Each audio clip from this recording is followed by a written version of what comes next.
Hello students, আমি Pranab. Welcome to সাফল্য YouTube channel. Students, তোমরা আমাদেরকে অনেকবার কমেন্ট করেছো যে স্যার প্লিজ পরিবৃত্ত বা স্পর্শকের ভিডিওটি তাড়াতাড়ি আনুন। তাই সাফল্য তোমাদের জন্য নিয়ে এলো পরিবৃত্তর ভিডিও, যেখানে তোমরা পরিবৃত্ত ফার্স্ট থেকে লাস্ট পর্যন্ত খুবই ইজি পদ্ধতিতে শিখে যাবে এবং তোমরা খুব ভালোভাবে জানো যে তোমাদের মাধ্যমিকে কিন্তু এবার পরিবৃত্ত বা স্পর্শক 5 মার্কসের আসবে। তো এই ভিডিওতে আমি পরিবৃত্ত কমপ্লিট করব এবং নেক্সট যে আপকামিং ভিডিও সেটাতে আমরা স্পর্শক শিখবো খুব ভালোভাবে। তো ভিডিওটি খুবই ভ্যালুয়েবল হতে চলেছে, ফার্স্ট থেকে লাস্ট পর্যন্ত দেখবে, একটুকু মিস করবে না। তাহলে দেখবে যে কোনো ধরনের পরিবৃত্ত আসুক তোমাদের এক্সামে তোমরা কিন্তু খুব ইজিলি সেটা করে দিতে পারবে। তো চলো বেশি দেরি না করে ভিডিওটি শুরু করা যাক। Let's get started.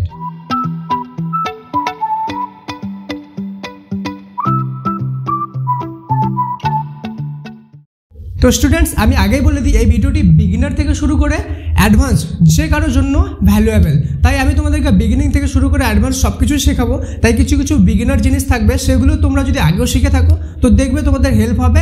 আর যারা এখানে একদমই বিগিনার তারাও ভালোভাবে দেখো, সব কিছু শিখে যাবে। তো আমি একদম বিগিনার থেকে বলি যে সবার প্রথমে তোমাদেরকে পরিবৃত্ত করার জন্য দুটো জিনিস লাগবে। একটা হলো তোমাদের চাঁদা, এটাকে চাঁদা বলে, ঠিক আছে, আর এটাকে বলে কম্পাস, এটা তোমাদের লাগবে, ঠিক আছে। তো আমি পেনটা সাইডে রেখে দিই। তো সবার প্রথমে তোমাদেরকে একটা জিনিস মাথার মধ্যে রাখতে হবে যে কোনো পরিবৃত্ত বা স্পর্শক যদি আঁকতে যাও তাহলে তোমাদেরকে কী শিখতে হবে? কোণ অঙ্কন করা জানতে হবে। কী অঙ্কন করা? কোণ।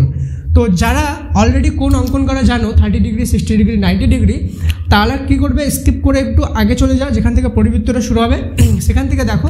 আর যারা কোণ আঁকতে জানো না তারা একটু ভালোভাবে দেখে নাও, এখনই শিখে যাবে কীভাবে কোণ আঁকতে লাগে।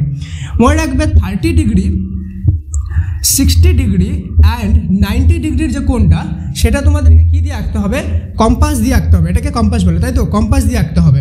আর এর বাইরে যে কোনো যদি কোণ হয় তাহলে তোমরা সেটা চাঁদার সাহায্যে আঁকবে, ঠিক আছে। তো আমি প্রথমে দেখে নিই কম্পাসের সাহায্যে কীভাবে তোমরা 30 ডিগ্রি, 60 ডিগ্রি আর 90 ডিগ্রি আঁকতে পারবে। তো 60 ডিগ্রি আঁকার জন্য সবার প্রথমে স্কেল দিয়ে যে কোনো মাপের একটা দাগ টানবে, কম্পাস দিয়ে যে কোনো একটা মাপ নেবে এভাবে, ঠিক আছে। এখানে বসাবে, এখানে বসে। আচ্ছা, আমি আগে বলে দিই আমার কাছে অত বড় কম্পাস এখন আপাতত অ্যাভেলেবেল নেই, যার জন্য আমি তোমাদেরকে পেন দিয়ে আঁকিয়ে দেখাচ্ছি। কিন্তু তোমরা অবশ্যই পেন্সিল আর কম্পাসের সাহায্যে এটা করবে, ঠিক আছে। তো এখানে বসাবে, ঠিক আছে, কম্পাসটা এখান থেকে বসায় এইভাবে এটাকে ঘুরিয়ে দেবে, ঠিক আছে, এইভাবে ঘুরিয়ে দিবে। অ্যান্ড সেম মাপ নিয়ে, একই মাপ নিয়ে আবার এখানে বসাবে, এখান থেকে বসায় এখানে কাটিয়ে দেবে, ঠিক আছে। তাহলে এখানে একটা পয়েন্ট হয়ে গেল। আর দাগটা যেখান থেকে শুরু হয়েছিল সেখান থেকে কী করবে? একটা দাগটা এভাবে এটাকে জয়েন করে টানে দিবে, ঠিক আছে, দাগটা জয়েন করে টানে দিবে। তাহলে কিন্তু এটা হয়ে গেল 60 ডিগ্রি, ঠিক আছে। এবার আমরা দেখবো কীভাবে 30 ডিগ্রি আঁকতে হয়। তো 30 ডিগ্রির জন্য যেভাবে 60 ডিগ্রি আঁকলে সেমভাবে এখান থেকে এখানে একবার কাটবে, ঠিক আছে। দেন এখান থেকে নিয়ে আবার এখানে কাটবে, সেম মাপ নিয়ে, কম্পাসের মাপ কিন্তু চেঞ্জ করবে না। আবার এখান থেকে নিয়ে এখানে কেটে দিবে, ঠিক আছে। দেন এই পয়েন্টটা অ্যান্ড এই পয়েন্টটাকে জয়েন করবে, তাহলে কিন্তু দেখবে তোমাদের এটা হয়ে গেল 30 ডিগ্রি। কত ডিগ্রি? 30 ডিগ্রি হয়ে গেল, ঠিক আছে। তো আমরা দেখলাম যে 60 ডিগ্রি আঁকা দেখলাম আমাদেরকে 2 বার কাটতে হলো, 30 ডিগ্রির জন্য আমাদেরকে 3 বার কাটতে হলো এবং 90 ডিগ্রির জন্য দেখবে 4 বার কাটতে হবে। কীভাবে কাটতে হবে? সেম একই মাপ রাখবা কম্পাসের, এখান থেকে নিয়ে এখানে কাটলা, ওকে, এখানে কাটলা। দেন এই বিন্দু থেকে নিয়ে এখানে কেটে দিলা, ওকে, কম্পাস দিয়ে। সেম আবার এই বিন্দু নিয়ে একই মাপ নিয়ে, ওকে, এখান থেকে নিয়ে এখানে কাটবা। দেন এখান থেকে নিয়ে এখানে কাটবা, একই মাপ নিয়ে কম্পাসে, ঠিক আছে। দেন এই বিন্দুটা অ্যান্ড এই বিন্দুটাকে কী করে দেবা? এখানে জয়েন করে দিবা। তাহলে দেখবা এটা কিন্তু কত ডিগ্রি হয়ে যাবে? 90 ডিগ্রি। তো আমরা খুব সহজে শিখে গেলাম 30 ডিগ্রি, 60 ডিগ্রি, 90 ডিগ্রি আঁকানো। তো স্টুডেন্ট, ডিগ্রি আঁকানোর সাথে সাথে আমাদেরকে আরেকটা জিনিস শিখতে হবে, যেটা হলো যে কোনো দাগকে অর্ধেক ভাগ করা। মনে করো আমরা 8 সেমির অর্ধেক ভাগ করবো, তো 8 সেমি কাটবো এখানে, ঠিক আছে। মনে করো এটা হলো 8 সেমি, ঠিক আছে, এখান থেকে এখানে 8 সেমি। এবার অর্ধেক কীভাবে ভাগ করবো? কম্পাস দিয়ে। আমরা কিন্তু স্কেল দিয়ে জানি যে অর্ধেক 4 সেমি হবে, আমরা স্কেল দিয়ে খুব সহজে কেটে নিতে পারবো। কিন্তু আমরা কম্পাস দিয়ে অর্থাৎ এটার সাহায্যে কীভাবে এটা অর্ধেক ভাগ করবো দেখো, ধ্যান দিয়ে দেখবে, খুব সহজ জিনিসটা। কম্পাস দিয়ে এর যে অর্ধেকের একটু বেশি মাপ নেবে। আচ্ছা, তোমরা তো আইডিয়া করেই নেবে না, এটা অর্ধেকের বেশি, ওই হিসাবে ওই অর্ধেকের বেশি মাপ নেবে। মাপ নিলে দেন ওই মাপটা নিয়ে কম্পাসটার এখান থেকে এখানে কাটবে, আবার সেম এখানেই বসায় এই সাইডে কাটবে, মাপ চেঞ্জ করবে না। সেমভাবে এখানে বসাবে কম্পাসটা, এখানে নিয়ে এভাবে এদিকে কাটবে, এভাবে এদিকে কাটবে, অর্থাৎ এখান থেকে নিয়ে এদিকে কাটবে, এদিকে কাটবে। এবং এই সেন্টারটা কী করবে? যোগ করে দিবে, ঠিক আছে। এটা অবশ্যই বাড়িতে ট্রাই করে দেখো, দেখবা এটা কিন্তু অর্ধেক ভাগ হয়ে গেছে, অর্থাৎ এটা 4 সেমি এদিকে আছে, এদিকে 4 সেমি আছে, এটা একদম সেন্টার হয়ে গেছে, ঠিক আছে। এভাবে কিন্তু খুব সহজ পদ্ধতিতে আমরা দাগ অর্ধেক ভাগ করা শিখতে পারি, আর এটা ইউজ হবে পরিবৃত্ত অঙ্কন করাতে এখনই। তো এবার আমরা দেখে নেব পরিবৃত্ত যে কোশ্চেনটা আছে, প্রথমে কোশ্চেনটাকে ভালোভাবে বোঝা দরকার, তারপরেই তোমরা খুব সহজে পরিবৃত্তটা করতে পারবে। তো পরিবৃত্তটা কি বলা আছে? এবিসি একটি ত্রিভুজ আঁকতে হবে, কি আঁকতে হবে, এবিসি একটা ত্রিভুজ, তার মানে একটা ত্রিভুজ হবে, তাই তো, ত্রিভুজ হবে। আমরা এটা জাস্ট ইমাজিন করে নিই, একটা ত্রিভুজ যার মাপ হবে এ বি সি, এর এ বি হবে 8 সেমি, তার মানে এটা কত হবে 8 সেমি হবে। অ্যান্ড কোণ এ বি সি হবে 60 ডিগ্রি। আচ্ছা কোণ হয় বি টার্ম, যেটা মিডিলে নাম থাকে, অর্থাৎ এ বি সি যদি থাকে তাহলে বি কোণটা হবে 60 ডিগ্রি, বা যদি এ সি বি থাকে তাহলে সিটা হয়ে যাবে 60 ডিগ্রি। তো যেখানে এখানে কি আছে বি কোণ, মানে মিডিলে যে নামটা আছে সেটাই হবে কোণ, অর্থাৎ বি কোণ হবে 60 ডিগ্রি। তার মানে এখানে হবে কত ডিগ্রি হবে 60 ডিগ্রি, আমরা এখনই দেখলাম, তাই তো। এই ত্রিভুজটি আঁকো এবং এই ত্রিভুজে একটি পরিবৃত্ত অঙ্কন করো। আমরা প্রথমে ওভারভিউটা নিয়ে নিলাম কীরকম হবে ত্রিভুজটা। এবার আমরা ত্রিভুজটাকে ফার্স্ট থেকে লাস্ট পর্যন্ত আঁকবো এবং সেটা পরিবৃত্তটাকে অঙ্কন করব, ঠিক আছে। তো সবার প্রথমে আমাদেরকে দুটো এখানে বলছে, একটা বলছে 6 সেমি আর একটা বলছে 8 সেমি, ওকে। তো আমরা প্রথমে স্কেলের সাহায্যে এখানে 6 সেমি এঁকে নেব, ওকে, অ্যান্ড আরেকটা 8 সেমি এঁকে নেব, ঠিক আছে। এটা কত 6 সেমি, এটা 8 সেমি, ঠিক আছে। এবার 6 সেমিটা যেটা আছে বিসি, তাই না, এটা বি, এটা সি নেম দিয়ে দেবো, এটা এ বি নেম দিয়ে দেবো, এ বি হলো 8 সেমি।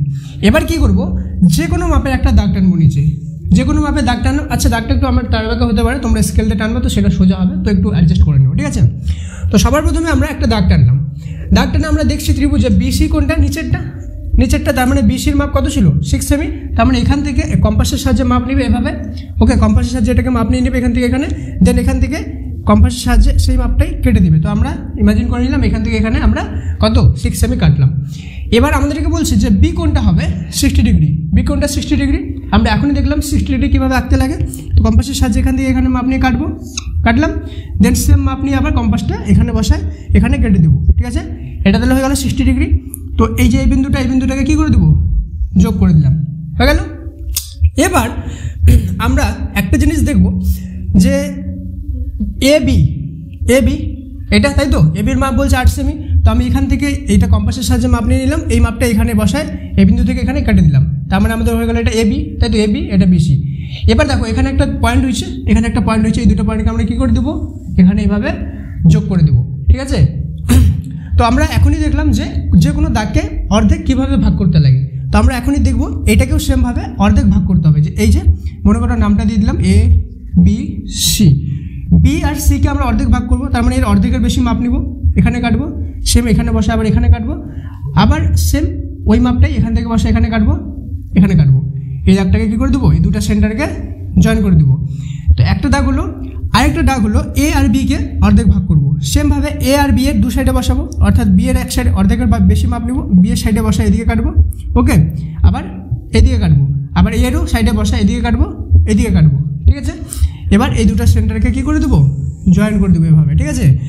এবার আমাদের কী পাই গেলাম, একটা সেন্টার পাই গেলাম, ঠিক আছে। এবার কম্পাস দিয়ে সেন্টারের মাপটা বসাবে, কম্পাস দিয়ে এভাবে কম্পাসটা বড় করে একটা কোণার মাপ নেবে, কম্পাস দিয়ে কোণার মাপ নিলে এবং এইখানে বসা এবার এটাকে গোল করে দিবে, কম্পাস দিয়ে কী করে দিবে, গোল করে দিবে। তাহলে কিন্তু এবার আমাদের কী হয়ে গেল, এটা পরিবৃত্ত হয়ে গেল। পরিবৃত্ত অর্থাৎ ত্রিভুজের বাইরে যে বৃত্তটা হবে সেটা হবে পরিবৃত্ত। আমি আগে বললাম একটু বাঁকাটারা হতে পারে, তো সেই হিসাবে অ্যাডজাস্ট করে নিও, ঠিক আছে। তো এটা আমরা পরিবৃত্ত এঁকে নিলাম, কিন্তু পরিবৃত্ত আঁকার পরেও কিন্তু আমাদেরকে কী করতে হবে, কিছু জিনিস লিখতে হবে। কী লিখতে হবে সেটা আমি এখানে মুছে দিই, তোমরা এটা ভালোভাবে করে নাও, দেন আমি বলতেছি কী লিখতে হবে। তার আগে আমরা এটা নেম দিয়ে দিই, যে কোনো ও, এটা কেন্দ্র, তো কেন্দ্রের একটা নেম দিতে হবে, এ বি সি ত্রিভুজ, যার কেন্দ্র হলো ও, ওকে। তো যখন আঁকা হয়ে গেলে আমাদের কিছু লিখতে হবে। কী লিখতে হবে, যে এ বি সি ত্রিভুজ এ বি সি এর কোণ কত, এ বি সি, বি কোণ কত 60 ডিগ্রি, কোণ এ বি অর্থাৎ বি কোণ, তাই না, সি সমান 60 ডিগ্রি, তাই না, যেটা কোশ্চেনে থাকে সেম টাইপেরই লিখতে লাগে প্রায়। যার এ বি সমান 8 সেমি, ওকে, বিসি সমান কত 6 সেমি, ওকে। এই ত্রিভুজটির একটি পরিবৃত্ত